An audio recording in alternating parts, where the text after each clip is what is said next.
अस्सलामुअलैकुम। हमारे चैनल पे खुश आमदीद। चैनल को सब्सक्राइब करें और रोज़ाना नई कहानियाँ पढ़ें। आइए आज की कहानी को शुरू करते हैं। मेरा नाम तहमीना है। मेरी उम्र 22 साल है। हम इस्लामाबाद में रहते हैं। मेरा ताल्लुक़ एक अमीर कबीर घराने से है। हम 2 बहनें हैं और हमारे 2 भाई हैं, लेकिन सब अपनी अलग दुनिया में मस्त थे। माँ बाप भी अपनी अलग अलग दुनिया बनाए हुए थे। मेरे बाबा सारा दिन बिजनेस के सिलसिले में घर से बाहर रहते थे और मैं अपने दोस्तों में और सोशल वर्क में मसरूफ़ रहती थी। उनको लगता था अब उनके बच्चे बड़े हो गए हैं, खुद को संभाल सकते हैं, पर उनको ये एहसास नहीं हुआ कि इस उम्र में बच्चों को माँ बाप की सख्त ज़रूरत होती है, ख़ासकर माँ की, जो बेटियों की सहेली बनकर उनके दिल की हर बात सुन और समझ लेती हैं। मेरी बहन का भी सोशल सर्कल बहुत बड़ा था, पर मेरे ज़्यादा दोस्त नहीं थे। मैं खुद को अकेला समझती थी। मैं बहुत हसास थी। मेरी बहन बहुत खूबसूरत और गोरी थी। मेरा रंग सांवला था। शायद यही वजह थी कि मैं इसीलिए एहसास कमतरी का शिकार हो गई। मैं भी अक्सर मेरी बहन अनाया को मुझ पर फौकियत देती थी। हर पार्टी में उसे अपने साथ ले जाती थी, क्योंकि अनाया में बहुत कॉन्फिडेंस था। सब उसे बहुत पसंद करते थे। मुझ में बिल्कुल खुद एतमादी नहीं थी। मैं तो अपने घर वालों से भी ज़्यादा फरे नहीं हो पाती थी। शायद मेरी नेचर ही ऐसी थी, इसीलिए मैं चुपचाप और अलग थलग रहती। स्कूल कॉलेज में लड़कियों को बोलते देखती, उनकी ज़िंदगी से भरपूर हंसी मुझे रश्क में मुब्तला करती थी, क्योंकि मैं बचपन से शर्मीली टाइप की लड़की थी। फिर कॉलेज में मेरी दोस्ती किन्जा नामी लड़की से हुई। वो बहुत खूबसूरत थी और एक गरीब घराने से ताल्लुक़ रखती थी, पर काफ़ी तेज़ तरार लड़की थी। फिर मेरी भी उससे अच्छी खासी दोस्ती हो गई थी। कभी कभी मैं सोचती थी, किन्जा में शर्म नाम की तो ज़रा भी कोई चीज़ नहीं। अजीब अजीब बातें कर जाती थी, जो हम शर्म के मारे करते ही नहीं थे। उसके बहुत से बॉयफ्रेंड भी थे, जिनसे महंगे महंगे ग्लिट्स लेती थी। आहिस्ता आहिस्ता किन्जा से दोस्ती बढ़ती गई। वो अपने बॉयफ्रेंड्स की बातें बताती तो मुझे उसकी बातें सुनकर मज़ा आने लगा। अक्सर किन्जा मुझे भी कहती थी कि मैं भी लड़कों से दोस्ती करूं। किन्जा कहती थी कि मैं तुम्हारी सेटिंग करती हूं किसी लड़के से, पर मैं हंसकर टाल जाती थी। मेरी अपनी गाड़ी थी, जिसे मैं खुद ड्राइव करती थी, पर मैं किन्जा के साथ बाहर जाती थी। किन्जा कहती थी, अमीर दोस्त भी किसी नेमत से कम नहीं, जो मुफ्त में खिलाता पिलाता है, घुमाता है, शॉपिंग करवाता है। जैसे कि मेरे पास कमी नहीं थी, बस एक अच्छे दोस्त की कमी थी, जो किन्जा की सूरत में पूरी हो गई थी। अक्सर किन्जा कॉलेज से सीधा मेरे घर आ जाती थी और हम देर तक बातें करते थे, पर किन्जा ने मुझे कभी अपने घर नहीं बुलाया। अगर कभी मैं बोलती कि तुम्हारे घर चलते हैं, तो किन्जा बहाने से टाल जाती थी। फिर किन्जा के अबू का ट्रांसफ़र दूसरे शहर में हो गया और वो भी चली गई। मैं किन्जा के गले लगकर बहुत रोई। उसने कहा, मैं फ़ोन पर तुमसे राब्ते में रहूँगी। फिर फ़ोन पर हमारी बात हो जाती थी। किन्जा के जाने के बाद मैं खुद को तन्हा महसूस करने लगी। इन्हीं तन्हाइयों के हाथों से मजबूर होकर, जिसे मैंने रॉन्ग नंबर कहकर काट दिया।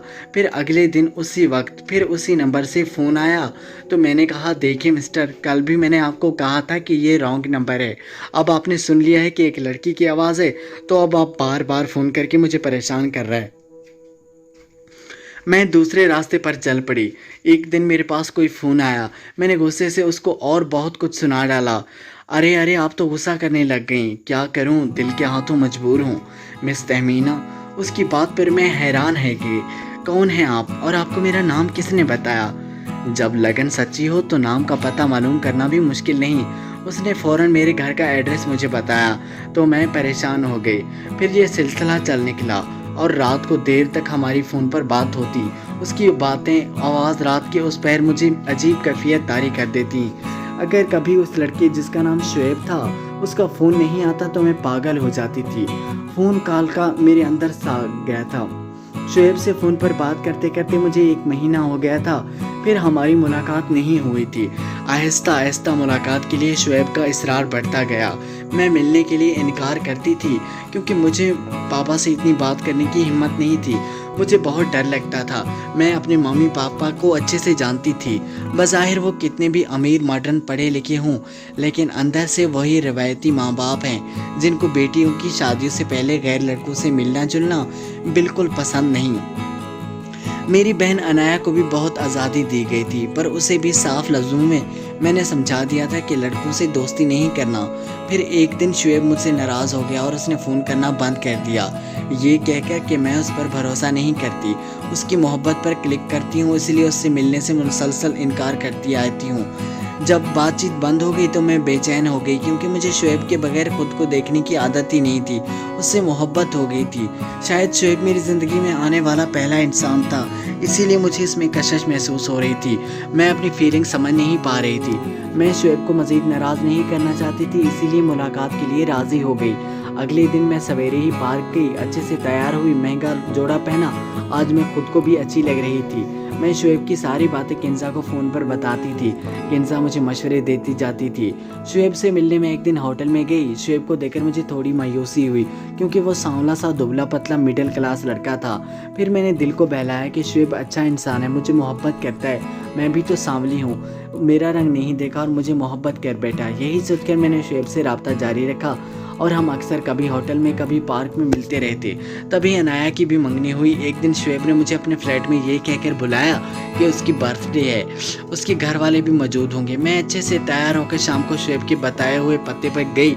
मैंने पूछा कि कहाँ जा रही हो। मैंने बताया कि सहेली की सालगिरह है। मम्मी भी चुप हो गई और मैं शुएब के फ्लैट आ गई। शुएब ने मेरा दरवाज़ा खोला और मैं हैरान रह गई शुएब के घर में किंजा को देखकर। शुएब ने बताया कि किंजा उसकी कज़न है और किंजा ने भी कहा कि मुझे नहीं पता था शुएब जिस लड़की से मिलवाने वाला है वो तहमीना है। बहरहाल मैं किंजा से मिलकर बहुत खुश हुई। थोड़ी देर के बाद किंजा बहाना बनाकर दूसरे कमरे में चली गई। जब मैं किंजा नहीं आई तब मैंने शुएब से पूछा, शुएब किंजा कहाँ चली गई और तुम्हारे बाकी घर वाले नज़र नहीं आ रहे? मेरे घर वाले किसी दावत पर गए हुए हैं, बस अभी आते ही होंगे, तुम आराम से यहीं बैठो, मैं किंजा को देख कर आता हूँ। शुएब उस कमरे की तरफ बढ़ गया। जाने क्यों मुझे तजस्सुस हुआ। मैं शुएब के पीछे उस कमरे के दरवाजे पर गई और अंदर से आती आवाज़ों ने मेरे कदम जकड़ लिए। अब संभालो तहमीना को, मैंने अपना वादा पूरा किया। तहमीना का नंबर एड्रेस सब तुम्हें दिया। अब मुझे मेरे पैसे दे दो और तुम्हें अपनी ख्वाहिश पूरी करो। फिर जो करना है उस लड़की का वो करो। मुझे दूसरे क्लाइंट का फ़ोन आ रहा है, मैं वहाँ जा रही हूँ। किंजा की आवाज़ मुझे किसी गहरी खाई से आती हुई महसूस हुई थी। मुझे अपने पैरों पर खड़ा नहीं हुआ जा रहा था। मैंने मुंह पर हाथ रखकर अपनी सिसकी रोकी।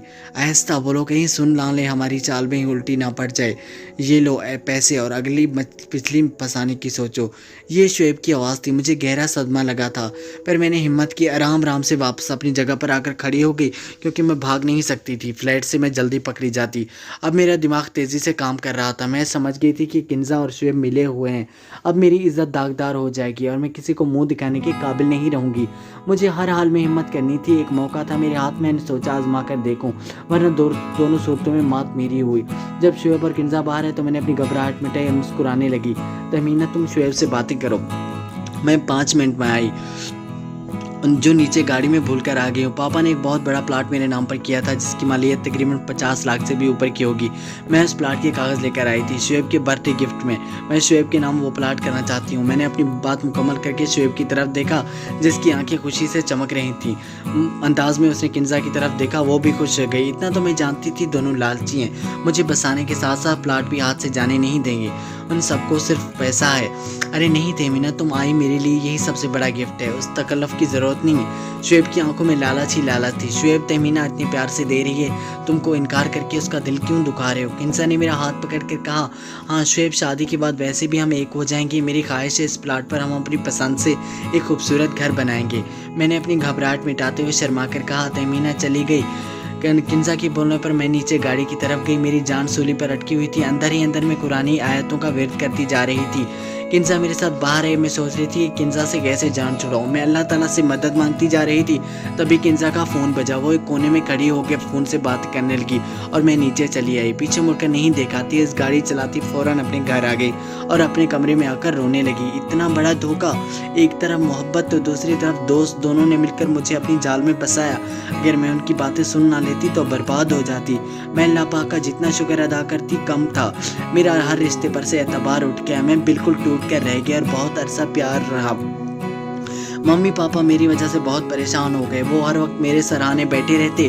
डॉक्टर के मुताबिक मैंने कोई बहुत बड़ा सदमा लिया था। मम्मी पापा मुझसे पूछते रहते कि क्या परेशानी है, पर मैं चुपचाप उनको देखे जाती। जब मुझे एहसास हुआ माँ बाप अपने बच्चों से गाफिल नहीं होते, हम बच्चे ही होते हैं जो थोड़े बड़े हो जाते हैं तो वालिदैन से दूरी इख्तियार करके सारा इल्ज़ाम अपने वालिदैन पर डाल देते हैं। शुएब और किन्जा की धमकी अमीज़ मैसेज आने लगे। शुएब का फ़ोन बजता रहता पर मैं नहीं उठाती थी। शुएब के अक्सर ऐसे मैसेज आते थे, मैं छोड़ूंगा नहीं तुम्हें, तुम बचकर नहीं जा सकती, आखिर कितना बचोगी मुझसे, मैं तो तुम्हारे घर का पता भी जानता हूँ, तुम्हारे मम्मी पापा को सब बता दूंगा। अगले ऐसे मैसेज पढ़कर मैं और डिप्रेशन में चली जाती थी।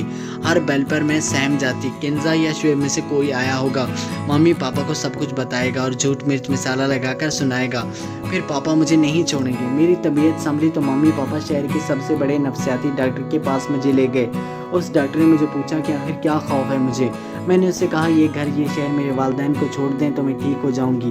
डॉक्टर के कहने पर पापा एकदम राज़ी हो गए। वो शहर और घर हम छोड़कर एक दूसरे शहर में शिफ्ट हो गए। मैंने अपना फ़ोन नंबर सब बदल लिया, तब जाकर मैंने सुकून का सांस लिया।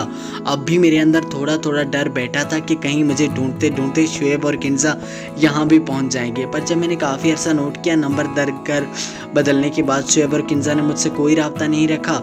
यहाँ भी मैं अकेले बाहर नहीं जाती थी, मैं पापा और भाइयों के साथ बाहर जाती थी। घर वालों के प्यार और तवज्जो से आहिस्ता आहिस्ता मैं ज़िंदगी की तरफ लौट आई और अनाबिया आपी की शादी की तैयारियों में हिस्सा लेने लगी। उनकी शादी की डेट मेरी बीमारी की वजह से डिले हो गई थी। आपी की शादी हो गई और मेरे लिए मेरे एक कज़न अली का रिश्ता आया। अली मेरे मामू का बेटा था, उसकी लाहौर में जॉब थी।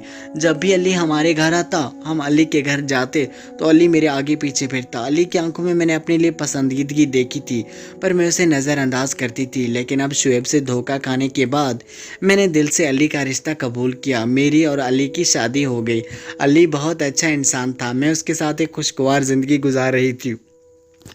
मेरे 2 बेटे भी हैं। शादी के 5 साल बाद मैंने न्यूज़ में देखा एक बहुत बड़ा गैंग पुलिस ने पकड़ा जो लड़कियों को बेचते थे। उस गैंग में शुएब और किन्जा को देखकर मैं सदमे में चली गई। मतलब कि वो लोग मुझे भी अपना मतलब पूरा करके बेच देते।